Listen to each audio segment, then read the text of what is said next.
Halo, selamat pagi Bapak Ibu dan Saudara yang dikasihi oleh Tuhan. Kita berjumpa lagi dalam Salam Pagi di Minggu Kerja yang baru. Dan mari sebelum kita membaca dan merenungkan firman Tuhan, kita berdoa. Tuhan Allah yang mengasihi kami, sungguh kami mengucap syukur untuk kasih setiamu yang tak pernah berhenti atas hidup kami.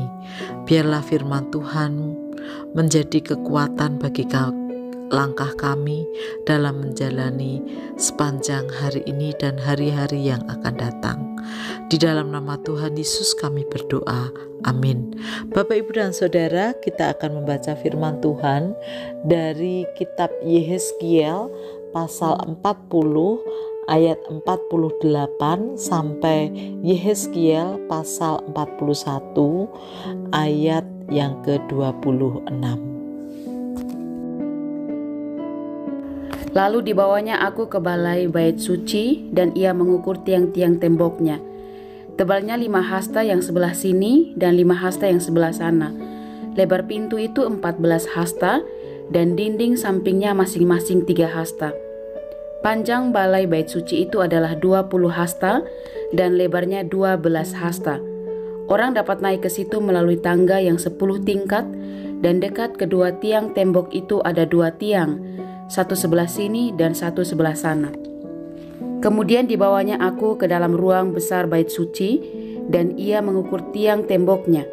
Yang sebelah sini 6 hasta tebalnya, dan yang sebelah sana 6 hasta juga. Lebar pintu itu adalah 10 hasta, dan lebar dinding sampingnya adalah 5 hasta sebelah sini dan 5 hasta sebelah sana. Panjang ruang besar diukur juga 40 hasta dan lebarnya 20 hasta. Lalu ia sampai ke ruang dalam. Ia mengukur tiang temboknya, tebalnya 2 hasta, dan lebar pintu sendiri 6 hasta, dan lebar dinding sampingnya 7 hasta sebelah sini dan 7 hasta sebelah sana. Ia mengukur panjang ruang dalam itu 20 hasta, dan lebarnya 20 hasta sesuai dengan lebar ruang besar. Lalu ia berkata kepadaku, "Inilah tempat maha kudus." Kemudian ia mengukur dinding bait suci itu, 6 hasta tebalnya, dan lebar kamar tambahan yang terdapat di sekeliling bait suci itu 4 hasta. Kamar-kamar tambahan itu ada 3 tingkat, dan pada satu tingkat terdapat 30 kamar. Pada sekeliling dinding bait suci ada ceruk-ceruk untuk mengokohkan kamar-kamar tambahan itu, sebab kamar-kamar ini tidak digabungkan pada dinding bait suci. Dan kamar-kamar tambahan semakin lebih besar dari tingkat pertama sampai tingkat ketiga selaras dengan bertambah besarnya ceruk-ceruk pada tiap tingkat sekeliling bait suci itu. Ada tangga menuju ke atas, dan dengan demikian orang dapat naik dari tingkat bawah ke tingkat atas melalui tingkat tengah. Aku melihat bahwa alas bait suci itu lebih tinggi dari sekelilingnya. Dasar kamar-kamar tambahan itu berukuran 1 tongkat penuh, yaitu tingginya 6 hasta. Tebal dinding yang sebelah luar kamar tambahan adalah 5 hasta. Lebar bagian alas bait suci yang dibiarkan kosong adalah 5 hasta. Di antara alas bangunan itu dan bilik-bilik ada jarak 20 hasta sekeliling bangunan itu. Dan pintu-pintu kamar tambahan keluar ke bagian yang kosong itu, 1 pintu di sebelah utara dan 1 pintu di sebelah selatan. Dan lebar tempat yang kosong itu adalah 5 hasta sekeliling.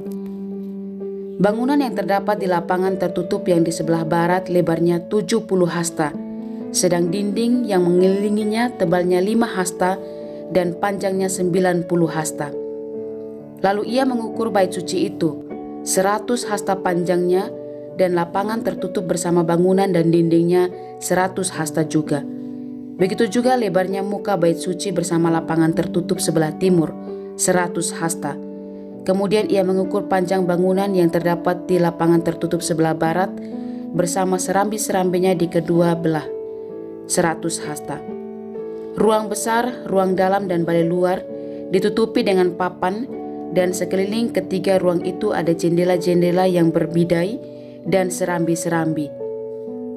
Di hadapan ambang itu seluruh bait suci ditutupi dengan papan, mulai dari lantai sampai ke jendela-jendelanya, sedang jendela-jendela itu terlindung sampai bagian atas pintu dan ruang dalam dan juga di luar. Dan di seluruh dinding bagian dalam dan bagian luar terukir gambar-gambar kerub dan pohon-pohon korma.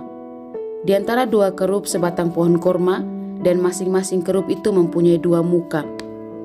Dari sebelah yang satu muka manusia, dan dari sebelah yang lain muka singa yang menghadap ke pohon korma itu, dan begitulah dibuat di seluruh bait suci. Dari lantai sampai ke atas pintu terukir kerub-kerub dan pohon-pohon korma pada dinding. Tiang-tiang pintu dari ruang besar adalah 4 persegi, dan di hadapan tempat Maha Kudus ada sesuatu yang kelihatan menyerupai mezbah dari kayu. Tingginya 3 hasta, panjangnya 2 hasta, dan lebarnya 2 hasta. Sudut-sudutnya serta alasnya dan dindingnya dari kayu. Ia berkata kepadaku, "Inilah meja yang ada di hadirat Tuhan." Ruang besar mempunyai 2 daun pintu dan tempat Maha Kudus juga mempunyai 2 daun pintu.